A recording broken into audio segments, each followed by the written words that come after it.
Hey everybody, Eagle Run 23. We are talking about an extreme value item.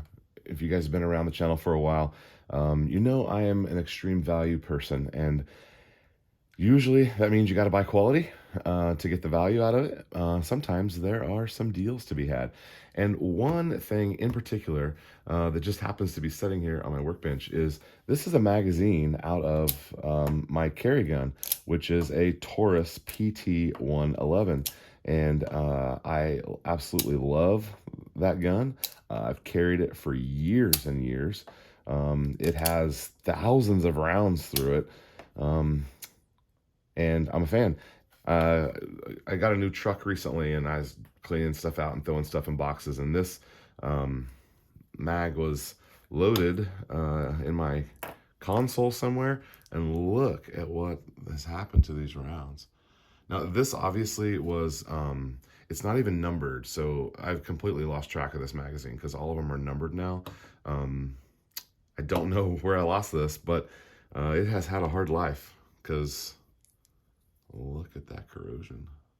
So it's got steel case, 9mm in it. That's what this is. And the fact that this had steel case in it means this probably fell out of my range bag at some point. Man, I won't be shooting those.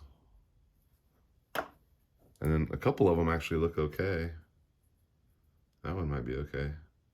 I'll probably retire all this stuff, but isn't that interesting? So also random 45 cal. I haven't shot 45 in forever. I don't know how that got there.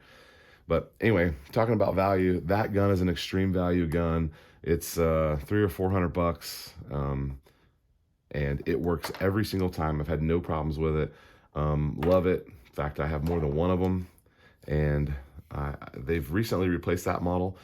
And I'm considering getting one of the new ones. It takes my same mags and might be kind of fun. I haven't bought a new gun in a long time, so I'm looking at those. But the point of this video is we are talking about cheap pocket knives. So you guys know we're primarily a sharpening channel. We like to sharpen things. And I'm not like, for example, the grill. I wanted a Traeger because I know the quality's there. But I also know that like Traeger is like that brand name that people are like, oh, you have a Traeger? Like, that's very true in the same pocket knife and the firearm. Like, people who love Glocks, like, they're brand loyal to the Glock. And, you know, sometimes the Glock could be priced out of the market because the brand recognition becomes so high. And I like to look for points of value when I can. If I can save something and get something that is as good or sometimes better, I like to do that. I'm not saying the PT-111 is on the same caliber as a Glock, but that's an example for me. And I've never in my life have I paid more than $100 for a pocket knife. I had a CRKT that I had for years, and I'll tell you how I lost it in a minute. And I've had a, what was the other one I had? Columbia River Knife and Tool. I had a CRKT for years. That was probably the most expensive one I had. I think I paid $90 something for it, and I lost it. And I had a Kershaw that I loved, and it was probably a $75 or $80 knife. Enjoyed both of those. I wish I could see them today, because that was maybe 15 years ago. I'd love to see those knives today and see how they compare. But these are a couple of pocket knives that I have just here on the workbench. But these two in particular is the focus of our video. Now, this was a silly Chinese pocket knife. I bought this to enter a giveaway, and it's available on Amazon. It's tack force. It's too big. It's got the weird grip. It won't really stay sharp for me, but it does have a nice little trick. It's got this little spring that is just kind of fun to play with. It'll spring itself open just from there. I don't have anything like this, and sometimes I'll sit there and flick it while I'm working on the computer or something. Novelty purchase, I don't want to do anything with that. These two have been my go-to pocket knives, and I kind of realized that they're a little bit too large. And so I've kind of been looking for some smaller stuff that I can really carry every day. These almost put themselves in a role to where I pretty much only grab them when I need them. And then one of them is always in my truck. So one in the console, and then I'll carry them. Now they hold a great edge, and these are made by Schrade, and they hold an edge, and they get super sharp, and they hold an edge, and I think they're kind of cool knives. I've enjoyed having them. They've got that G10 texture to them.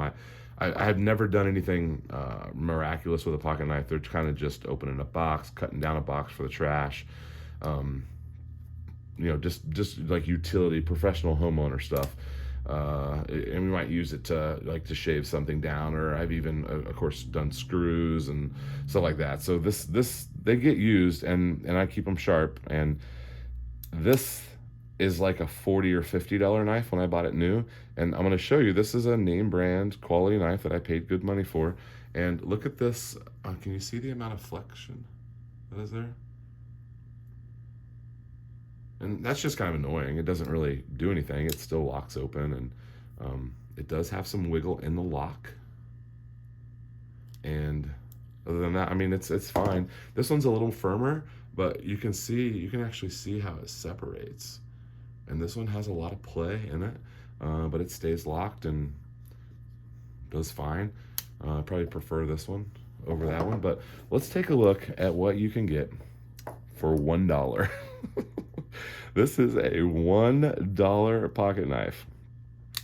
It is made by Ozark Trail, and I bought it kind of as a joke for the channel. I did it to sharpen it, and I made a video on this several years ago.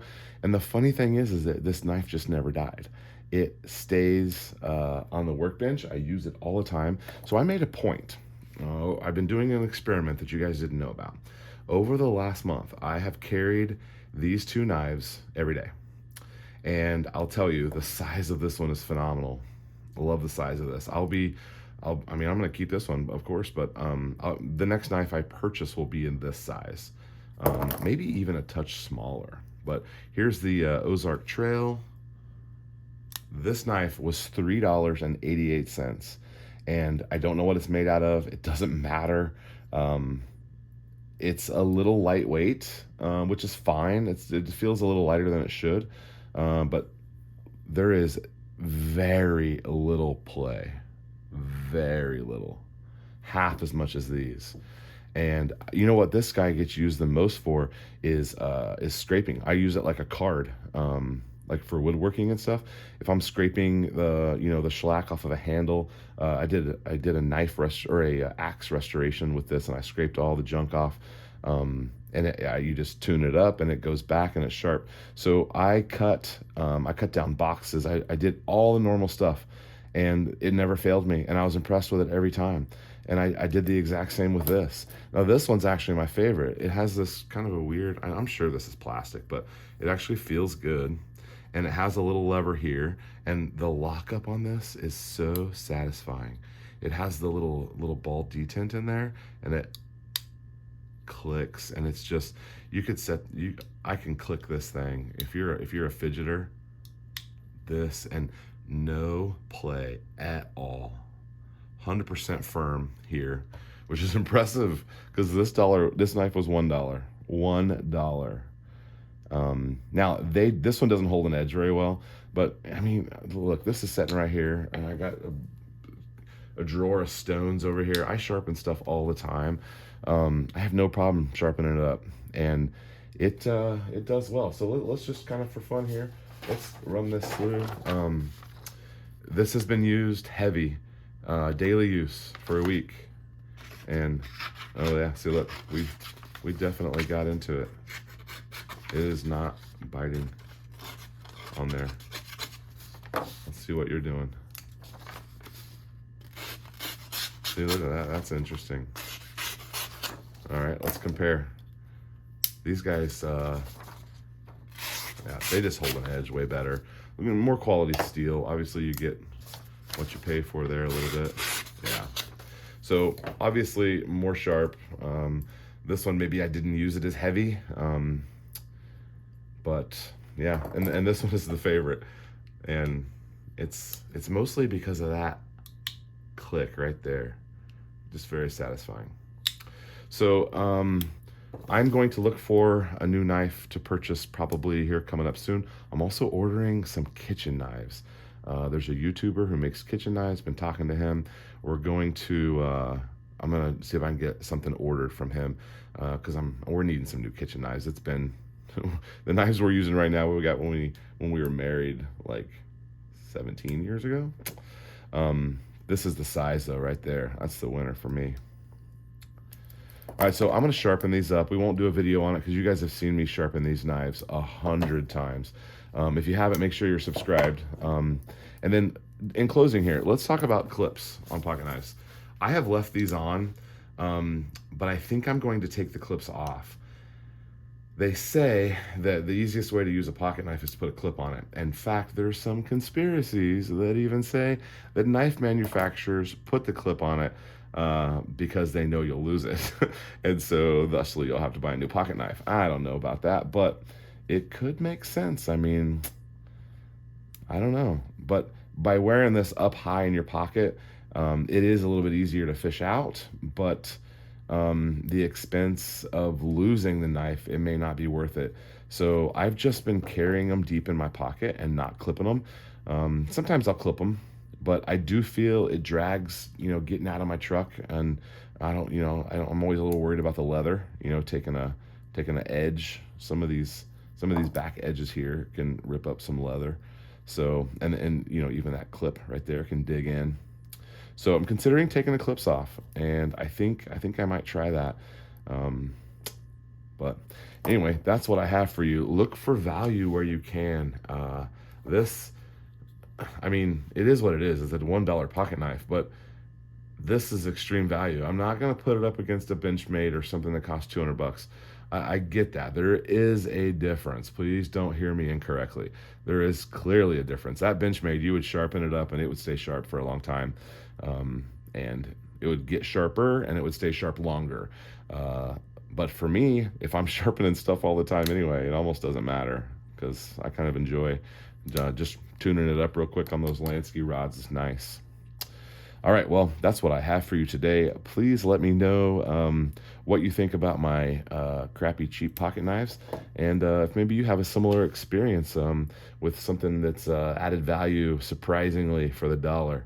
All right, you run 2, 3. We'll see you next time.